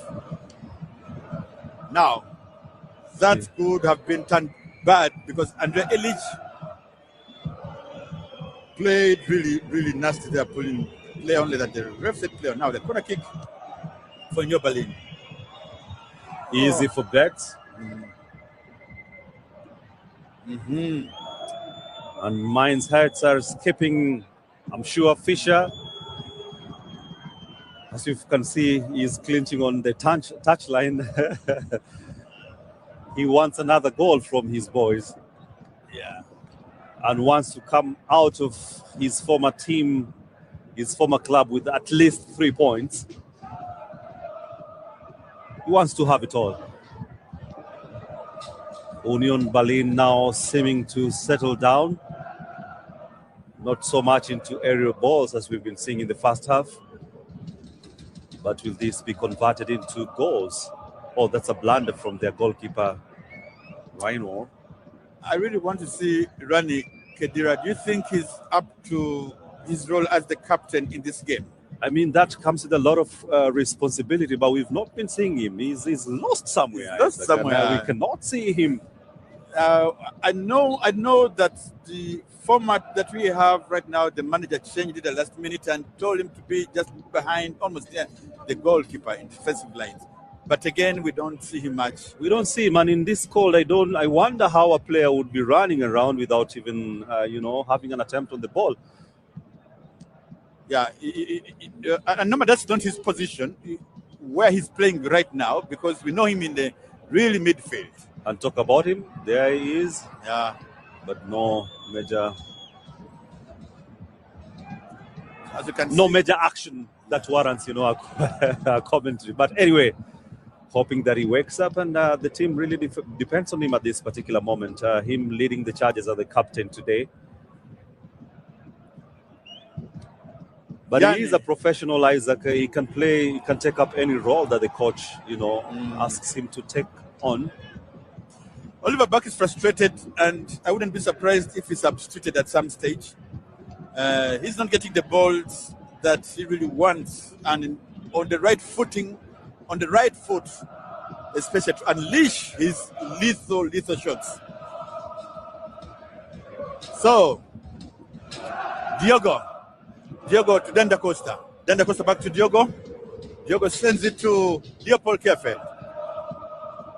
Kerfeld sends it up front again, still wanting to get to Oliver Burke, but he can't get past Stefan Bell, who sends it up front, but again intercepted by Diogo Leite.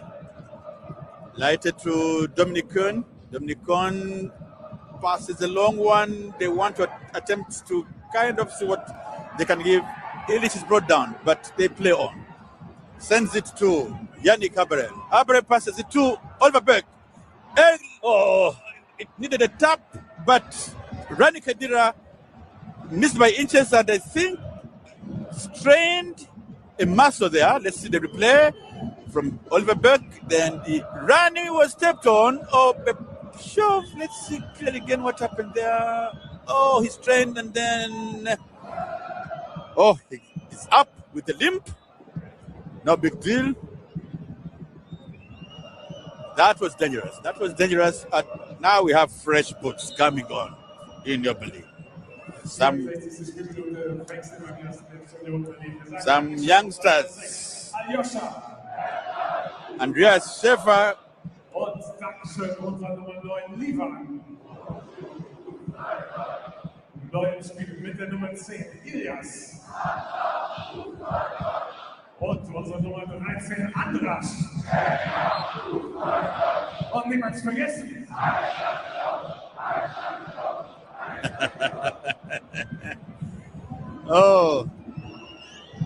So Eisen Union. That is what they are chanting, actually, Isaac. Keep fighting.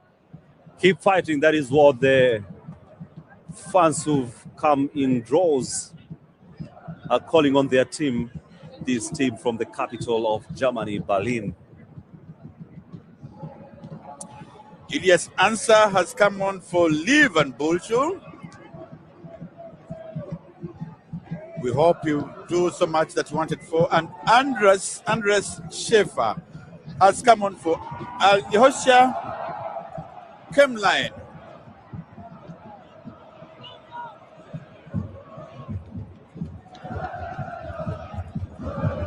Union Berlin keen to keep on the fight. I mean, when the substitutions start coming on, it's just not things are not really good. They are back in business or they are in business. And it's snow is falling down, but I'm sure it can't, cool the fire that is currently being experienced. Only to let you know, wherever you're listening to us from, that in Berlin it is really cold. We are talking about -3, but to those who are there, it seems like it is -10. Yes, anxiety can bring a lot of heat, Isaac. And I'm sure Union Berlin fans are so anxious, super anxious and uncomfortable with this scoreline. 1-0 is still the scoreline. Mainz leading, taking the lead and looking comfortable to maintain and control the game. Yeah, but elsewhere in Heidenheim, Cologne was able to equalize through El Mala. So Cologne is really doing pretty well by holding on to Heidenheim. So here we go. Daniho. Then Costa there. Blocks of none other than Illich. Andres Schaefer, the lad who just came on here. He's trying to do things differently from Kemline, Alyosha. Okay, Oliver Berg. Oh! Wrong footing. So, Jaisung, back to Jaisung, sends it to Benedict Hollerbach. 1-2.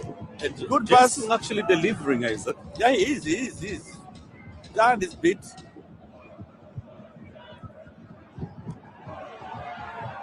The Berliner have it again, sends it to Ilias. Ilias just came on. Oh, that was a good one. The referee says, play on. This is Derek Kern. Derek Kern to Ilias. Can he get the ball? No. Ilias Ansah. His name is. Definitely with Ghana roots. Where's the answer? As expected, Daniel Batts taking his time. Stomping on a pitch to see. A good winning strategy, I must say. And the whistles, they're not happy with that time wasting. Let's see where it heads to. Gets to Benedict Hollerbach to Nadim. Yeah, and I pretty much see that Union Berlin's attempts are ending at the midfield, Isaac. They are not going further. In German, they will say, bis hierhin and nicht weiter. Meaning you can only come until this point and not go any further because the defense is solid. And Mainz, Isaac, that is another beautiful goal. Yeah. And it says, I'm sorry, we are just doing our job. And I told you it was just, it was not if or when, but Benedict Hollerbach was really here to prove that, hey, whichever way it goes, I'll score. Imagine the boost, George. So discomforting. Yeah, the pass came in. Good. Nicholas gave a good pass and found Benedict Hollerbach unmarked, completely unmarked.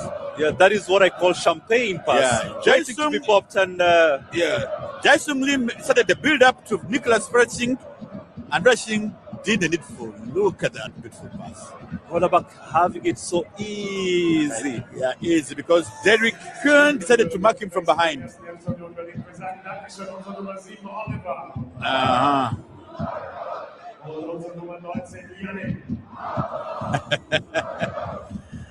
This is really, really uncomfortable. Scoring against your former team. Yeah. Und mit der Nummer 28 Christopher. Und niemals vergessen. Union Berlin coach is responding by benching some of the players and bringing in like Trimmel, Trimmel coming in, and he's now wearing the band, the captain band. Let's see if the substitutes will mean any difference. So, just to remind you, the visitors have taken the lead. As expected, like I mentioned before, Mainz are giant killers. They're not scared of anyone, despite the fact that they are at the top of the table. Sometimes they do wonders. Nadim Amiri with the ball sends it back to Nicholas Verching. Verching sends it to the defensive line of Dominic Cole. Dominic Cole plays with the keeper, then it passes to Danny Da Costa. Then Da Costa sends a long one looking for Benedict Hollerbach, but it goes back still into play with the Berliners. Nadim Amiri plays it again. They're still looking for Benedict Hollerbach. Yeah, Trimmel gets it to. Of course, Union Berlin have to. They are not leaving it all. They have to leave it all in the pitch right now. We have 20 minutes to go. So, in any case, okay, Benedict Hollerbach with the ball again. Oh! It hit the crossbar, Isaac. Yeah. Hit the crossbar. Hollerbach. Lucky escape there. Wow. That was a poor pass, a very poor pass from Leopold Kerfeld that was intercepted by Nadim Amiri, who passed it on to Benedict Hollerbach, and he hit at the crossbar. It was almost going to the 90 degrees of the goal posts. It would have been a goal, a very beautiful goal. Goal of the week. So, they have to step up to the plate in New Berliners if they are ready to run away with a draw in their own backyard. Nadim Amiri. Amiri sends it to Dominic Cole. Dominic Cole back to Nadim Amiri. Pushed down, but the referee says play on. It's going to be a throw in for Union Berlin. Trimmel, the captain, replaced Ranit Kedira. Stephen Baumgart, the manager, is not really happy with Union Berlin. Of course, not happy. The tension is rising, Isaac, clearly from the look of how he is reacting on the touchline. Snowy thriller, but of course, Mainz having it easy, sliding, using the snow to slide in past the Union Berlin goal. Yes, answer. He was attempting to get it to Andreas Schäfer. Trimmel with it. He's the captain now, the man in charge. Sends it up front in search of Ilias Ansah. Okay, block, but again, you need to pay attention, Ilias. Being tight marked by none other than Da Costa. Unfassbar, that is how the Germans calls. Unbelievable. Unfassbar. Yeah. Who could have believed Mainz starting the year on this good note, Isaac? Yeah, but again, you call them the giant killers. They're giant killers. They don't care who they meet. They're not scared of big teams, despite the fact that they're down there. Okay, well, this win is inconsequential because they're still at the bottom of the table with 11 points. But builds a momentum of winning maybe the coming games, Isaac. Yeah. At least to remove them from the relegation spot. I mean, it's common knowledge Mainz have survived relegation twice. They've been in that position before, 2 leagues, but they survived. They managed to come out of it. They're known for that. They're known to come back, at a time when you don't expect them. Yes. So, back Daniel Bats is going to play his usual tricks of time wasting, playing along with the ball back to his post lines. That can be irritating. Indeed, irritating. It could be irritating. But strategy from their side. At least now with 2 goals, they sit pretty and at ease. If this could go on until the 80th minute, they know they only have 10 minutes to defend 2 goals. Well, the game between Freiburg is 1-1, and a red card there was given to El Fadri from Hamburg. So, still here it's 2 goals for Mainz and 0 for Union Berlin. And Heidenheim, it's 2-2 against Köln. The game last evening between Frankfurt and Dortmund ended in a draw, 3-3. That was a thriller, Isaac. I watched the game. It was a thriller. It was indeed. Later today, there's another thriller. Talking about thrillers, Leverkusen will play against Stuttgart. But Isaac, looking at Bayern Munich, sitting pretty at the top of the league with 41 points. 8 points ahead of the second team, that is Dortmund. Do you see anybody challenging this huge command by Bayern? They're running away with the league, and they have a game in hand. Imagine. So if they win tomorrow's game, serial winners. Yeah. Something should happen, or someone should do something to Bayern. Do the Leverkusen magic. So Trimmel to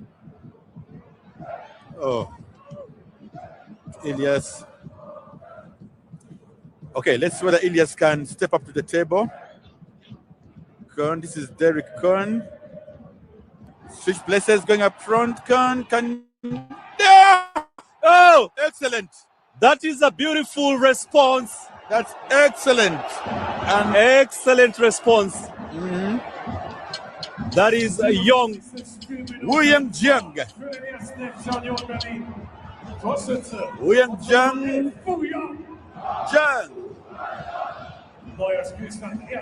That was a very good crossing from Derek Kuhn and landed directly on Wuyang Yong header and slipped it in, but couldn't see that. It was a good header. He dived for it. He went for it and got it. And our friend Daniel Bass, the keeper of Mainz, didn't even see where the ball passed. So, fresh boots. Jubicic is coming on, and Benedict Hollerbach is out. Is also off for Mainz. Yes, and Germans will tell you, Kämpfen und Siegen. Siegen meaning conquering and Kämpfen meaning fighting. And that is what Union Berlin is doing currently. Maybe Isaac, they may win this game 3-2, maybe. So the way things are turning out. A second one. And that is the second one. Oh! He misses it. Oh! The young lad, Andras Schäfer misses it. I told you, Isaac. You normally say football has a way it tells its story. Exactly. And this is what is turning out today. I still stand by that. That was almost the equalizer.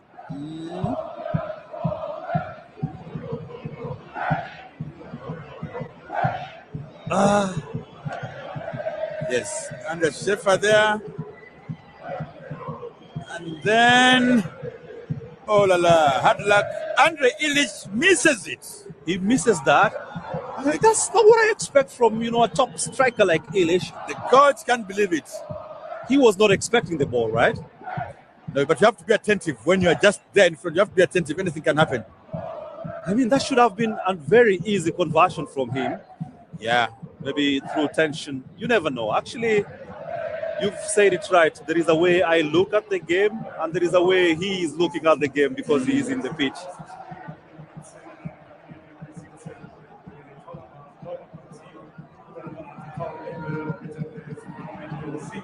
Never say never. That is what the Union Berlin fans may be chanting right now. So, Nadim Amir was replaced by Paul Nebel, one of the star strikers also. And Ljubic replaced Diogo later, just to give you that latest. Ljubicic. Mario.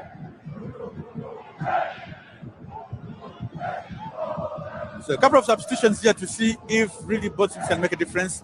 It's still in New Berlin wanting to have a control. The push here, the referee says play on. Not wanting to spoil the tempo of the game. But Mainz players kick the ball away from the side. Of course. So 80th minute, 10 minutes to go of the normal time. Let's see how it turns out. Trimmel, of course, having come in for Union Berlin, rallying the troops. And the spirit of Union Berlin is seemingly unbroken. Every duel now turning into so exciting football. Not like what we were seeing before, Isaac. definitely. Now I think they have changed a little bit.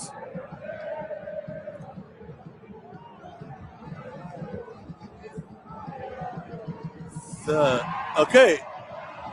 That's good pass. Can he lay foot on it? He needed actually to hire a jet to reach to that ball. It was a bit. It's the replay of the crossbar hit that found Andrea Illich not paying so much attention. Stefan Baumgart, the coach of Union Berlin, is still unsettled. Totally unsettled. By all manner of description, totally unsettled. Of course, the same feeling is harbored by the, thousands of fans who've turned out and pressed the call today to come and support their team. They know that this game, of course, means a lot to them, Isaac. Yeah. Sitting at the 8th position, now dropping to the 9th if the goal line or the score line remains the same, which I'm sure Union Berlin is so uncomfortable to. And add to that, of course, they are celebrating their 60th anniversary. They wouldn't wish to go. Oh, Kaichu-san has stolen the ball. Oh, this could be a clear goal opportunity. Oh, but it has been carried away. He was trying to look for Jae-Sung Lee, but was paying little attention. So it is sizzling now, Isaac. The game has just started. 10 minutes to the end of it. It has just started, Isaac. yes, now they are really doing what we expected them to do at the start of the game. You say that they are noisy Berliners, and of course now shouting at the rooftop, hoping that their team will pull another one, and another one, and another one, hopefully. And that could be. That should be a foul. You don't raise your hands against the goalkeeper's hands. And frustrations everywhere on Andrea Illich. Yes. Tall giant of a player, almost 2 meters. So.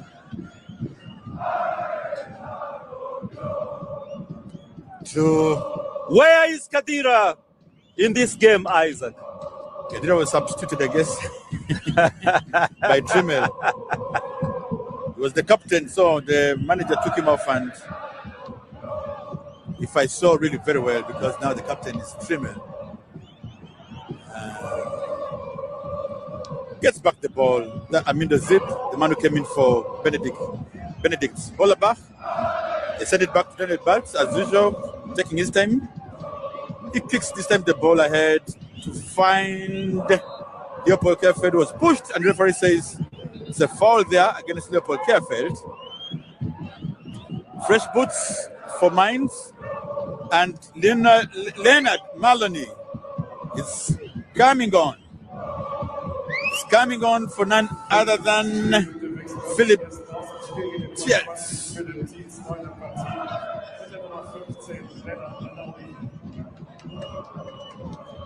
Leonard Maloney replaces Philip Yates, who we didn't see so much. Yeah, Unlike Philip his Yates has colleague really- Benedict Hollerbach, who did his best. And Leonard, of course, comes with the instructions from the coach. What do you think the instruction could have been? To beef up the defense, because we're just 6 minutes away, if not 5. Foul against Derek Kern, and that was the new kid on the block. Leonard Maloney started off with a foul. Oh, That's beautiful. it's a beautiful move. Yeah, but we don't want moves without goals. So let's see. Could this be the time for the equalizer? It should be. The snow is falling and pressure is mounting, Isaac. Derek Cohen is prepping himself. I hope he doesn't go to the sky. Oh, that's an indirect. Oh, killer pass. And that is it, Isaac. The equalizer. Like we said, Well done, said it. Danilo. Daniel Duque serves his team. He saves the team, definitely. We just mentioned, could this be the equalizer?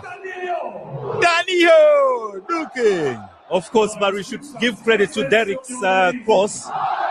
But look, for me, Danilo is the man of the match for Union Berlin. Because I he did can't agree everything. more. I can't agree more, Isaac. Look at that header. It had already entered. It was already inside. Let's see the replay. It hit the crossbar and crossed the line. So it is Danilo's goal. Yeah. I should say the Ghanaian Derek Cohen, if he was to do this at the World Cup, I'll be so happy, Isaac. Yeah, it's Danilo's goal and not Ljubicic who headed it second. You see? It was already. It was already in, and the Ljubicic just added on something. So it's 2-2. Yeah. Who could have believed it, Isaac? 2-2.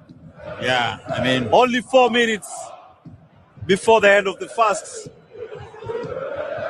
so maybe they could still pull it off and have a last-minute gasp and run away with the game. Of course, I can't really grasp what the fans are saying, but I believe they are saying another one, and another one, and another There one. we go. And that is it. Oh!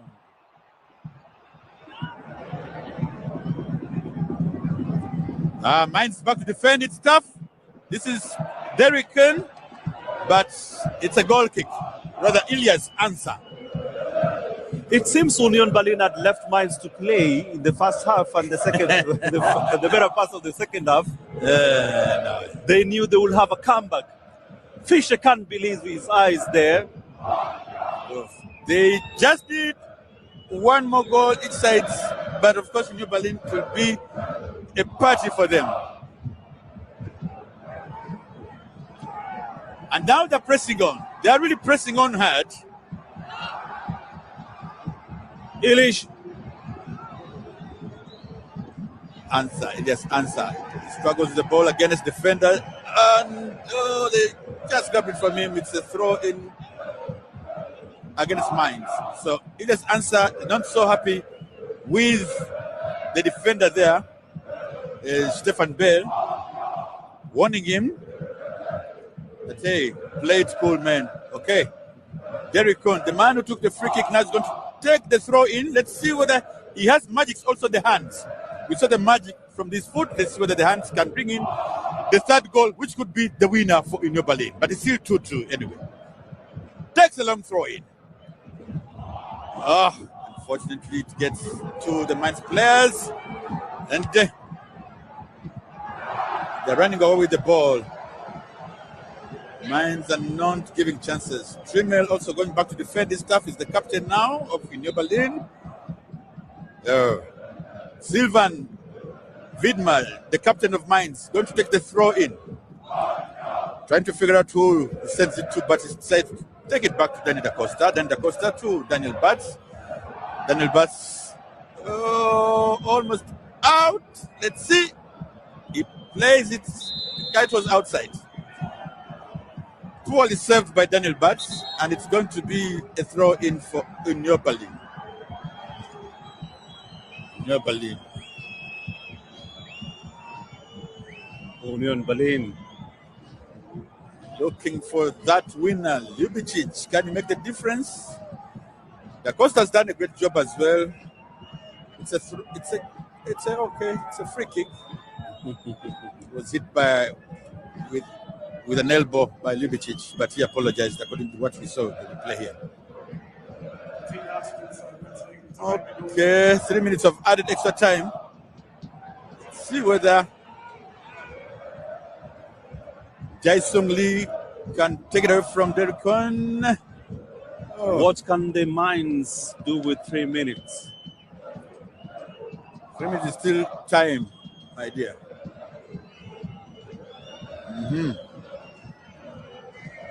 So, Wilderman, the throw into Jae Sung Lee. Jae Sung Lee. Again, the throw in. Sylvan. Who shall Wilma. make the change in this game? 3 minutes to go before we know Wrong. who makes the ice Kick break away. here. Still in the 18 box.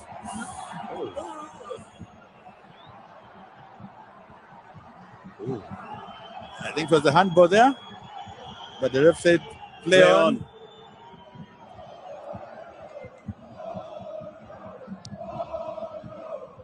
So 1 minute of added time is over.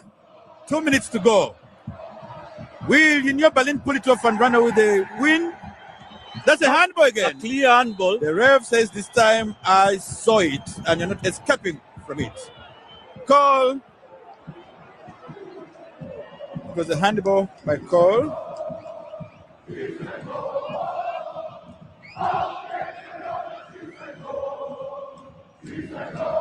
They played chest to chest. Okay, Trimmel going to send the ball, and it's an indirect kick. Yeah, that is a chant from Berlin. Well She's taken. ein goal, meaning you have to score a goal.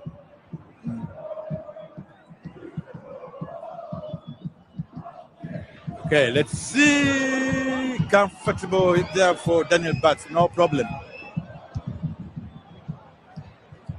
He sends a long one, but it goes out of play. No, who touched it? I think. Okay, then Da Costa. And Da Costa sends a clean one, intercepted by New Berlin. Oh, still they've gone back to the aerial habits. Well, let's see whether Ljubicic can do the expected here. Takes a long shot. Let's see. Trimmel, can he get to the ball? No. He's been beaten to 8 by the young lad who just came on for Mainz. 20 seconds to go. A lucky escape for Stefan Baumgarten. Ulf Fischer is angry. Das war der Schlussgriff. Endstand in der Partie. Woo. And there you go. It ends just a few seconds before the future time. According to my watch, it should be ending right now. Yes. They should get back to the pitch and Well, it's just ended 2 goals each in New Berlin. A lucky escape from Nadim Amiri and Brett Kolabach. I mean, Mainz took the lead but couldn't hold on to it. George, like I mentioned, today is the 60th anniversary of Union Berlin. They're lucky not to be defeated at least. yeah, definitely lucky, but I mean they would have wished for a different results. But of course, the 2-2 draw salvages a point for desperate Mainz, who are seated at the tail bottom of the table. And they go back to 9 points. Commiserations to them because when they were ahead 2-0, they had jumped to 11 points, yeah, which Not meant actually they only 11. needed one just to They leapfrog jumped Sao to Paulo. 12, I think. No, 11. 11, yes. Yeah, 11. just needing 1 point to leapfrog Sao Paulo, and of course hoping Yeah. that they could maintain the momentum. Now they've gone back to 9. Yeah, That's really very bad. That's very bad. yeah. I mean, they should revisit their New Year's resolutions, maybe, and make sure that, of course, they're on a winning streak. Because, of course, if they continue this way, they will be relegated from the Bundesliga. And of course, Fisher's side, you've said earlier on, of course, they've drawn 4 games in a row, this making it the 5th, and in total 11 Bundesliga games without a win. And then I'm sure Fischer will be keen to see how he can convert and change the story. He has done it before at Union Berlin, and believably he was hired to turn things around at Mainz. So, maybe some updates for you who are following us wherever you are in the traffic for the AFCON game. Right now, Algeria, the Atlas Lions, as they're popularly known, are playing against Nigeria's Super Eagles. Yes, can they clip the wings of the mighty Nigerians, or will the Eagles tame the Lions? It's still 0-0 and it's 24 minutes. But we had promised we're still here back at the Bundesliga. But before also that, later the Pharaohs will be playing against Les Elephants, or the Elephants of Ivory Coast. That's a little later. And as usual, our halftime report, George spoke to our correspondent there who gave us no updates. And at Africa Link here, we always give you updates of all sports, especially the AFCON, now that it's still going on. But we had promised to give you a dose of some of the African players who are really making a big difference here in the Bundesliga. All teams, I should say, it's not only diversity, but they bring a breadth of wealth and, tactic and expertise of the game. Well, the game last evening that was against Eintracht Frankfurt against Borussia Dortmund. Kane Chukwumeka, even though he plays for England, he has roots from Nigeria. Equalized for denied Frankfurt victory after Mahmoud Dahoud seemed to have secured all 3 points. And Frankfurt boasts of good players, George. I can mention like Faris Chaibi, who's a midfielder for Algeria. He could be also for AFCON. Elias Shkiri plays for Tunisia. Yeah. Batshuayi, he's Belgian international of Congolese descent. And Ayoub Amaimoni Echiguaibi from Morocco. Fusne Doumbouya is a defender from Mali. Definitely. And also Borussia Dortmund, as you've mentioned before, Rami Sebaini, who is a defender representing Algeria at the AFCON, currently playing actually against Nigeria. And Garisir is a striker from Guinea, key goal scorer for Dortmund. And Chukwumeka, yes, who is the midfielder at Nigerian with a Nigerian heritage. Bayer Leverkusen, Stuttgart, which will be a very key game to focus on as well today. We had Edmond Tapsoba, who led his Burkina Faso side, unluckily being edged out of the competition, and we are expecting him back to Bundesliga. Victor Boniface is a forward who used to play for Nigeria, I must say. Currently, he's not been called in the Nigerian side, as well as Nathan Taylor, the winger in Nigeria, and Christian Kofane. Yesterday, their team having been defeated and edged out by the host Morocco. Christian Kofane playing for Cameroon. Elsie Ben Seir is a Moroccan winger, and of course Ibrahim Maza, attacking midfielder at Algeria. And for Stuttgart, they don't have quite so many. Some of their players left the team and went to play elsewhere, like, for instance, Elias Seresi, who's playing now for Borussia Dortmund. But there is Bilal El Khanous, is an attacking midfielder, plays for Morocco, and Badreddin Bouanani is a winger from Algeria. So, but before we continue, let me tell you the other fixtures, how it ended. At Heidenheim, against Köln, or the visiting Kölners, it was 2-2. And Heidenheim boasts of Salod Conte, is a winger born in Germany of Ghanaian descent. The parents are from Ghana, just to emphasize on that. And Omar Haktab Traoré is the right back, born also in Germany to Togolese parents. He holds German and Togolese heritage. And of course, for FC Cologne, we have our boy, Linton Maina. He's a midfielder, winger, born in Germany to a Kenyan father. He's one of the star boys within Cologne team. And he is eligible to play for both Germany and Kenya. Well, and for Freiburg versus Hamburger, both Freiburg and Hamburger currently feature several players with African origins, but Hamburg has a noticeably larger group of Africa heritage players in its squad. But beginning with Freiburg, we have Noah Atubolu, who's Nigerian, German, and is a goalkeeper.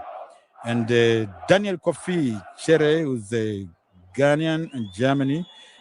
By the way, to remind you, Atubolu, many people had expected him to be the goalkeeper for Nigeria at the AFCON, but it wasn't the case. Nwabali was selected instead. Daniel Kofi Chere, is, like I mentioned, is Ghanaian and German. We have Jody Makengo, who has the DRC heritage, he's defender, French Congolese background, and Bruno Ogbus, Swiss Nigerian. Yes, and of course, just to mention the game between Hamburg versus Freiburg. Freiburg is leading in that game. And on to the African players in Hamburg, we have Ransford Kingsdorfer, that is a Ghana German, and Bakary Jata from Gambia, Fabio Amadou Uri from Guinea-Bissau, but Portuguese nationality, Stephen Ambroisis, German Ghanaian, and Farid Aldo, that is a German Ghanaian. Yes, and we are also glad also to remind you now, of course, the interviews are being given here at the end of the game. And Bennett Hollaback, the screen shows us that he's talking about the match. He scored that first goal for Union Berlin that put them in the mood of really having the that was Mainz. He scored the first goal that really set the ball rolling for Mainz, but they were unlucky. Yeah, indeed, they were unlucky. They should have won this particular game. They started on a very good footing, controlling better part of the first half, and also some better part of the second half, only for Union Berlin to be walking by their fans who were chanting and hoping that the 60th anniversary will not turn into, a dumpy mood. Happy now, at least with a draw and a build-up as they begin this new year. It is the first matches of the Bundesliga after the winter break. Of course, the league still being dominated by the serial winners, Bayern Munich. Dortmund coming in second and Leverkusen following third with 29 points. RB Leipzig closing in the UEFA League slot at the number 4. Mainz, who were playing today and the game that we were commentating, still need to do a lot to salvage themselves from the relegation rock bottom part of this particular league in Germany. And well, a little later today, Bayer Leverkusen will be hosting Stuttgart. It's one of those thrillers that we hoped could also be featuring, let's say, at 3:30. And tomorrow, Borussia Mönchengladbach will play against Augsburg. Bayern Munich are hosting Wolfsburg. It could be another runaway for them again to clinch the next title. Werder Bremen will play against Hoffenheim, but it could be postponed or one of those postponed. And St. Pauli, the game that was supposed to be played today, they were supposed to host Leipzig. It was postponed probably tomorrow, but it's unlikely because unless the snow conditions in the north of Germany really improve, because these last 2 days, the weather conditions here in Germany are not really good. Snow everywhere, especially in the north and the south. But perhaps taking you to one of the much anticipated games later today for the AFCON, it's Egypt against Ivory Coast. The last time they met in Jan 2022, it was a goalless draw. They had to go for penalties, the round of 16, and Egypt ran away with a win, 5-1. But it's a game that everyone is expecting to watch. The Ivory Coast are the champions. They luckily survived the group stage at the previous AFCON, and they went on to win the game. Yeah, of course. And who are you rooting for, Isaac, maybe before we come to the end of this? But of course, personally, I would expect some big teams like Morocco to reach the finals. Egypt could, but Ivory Coast is also in a good position. Yeah. Of course, I am rooting for Nigeria, hoping that they can cross this hurdle against Algeria. Currently, the game at 0-0. But from me here, my name is George Okachi, and many thanks to our listeners who've been following us and keeping us company throughout this commentary. Yes, and I'm Isaac Mugabe wishing you the best of the weekend.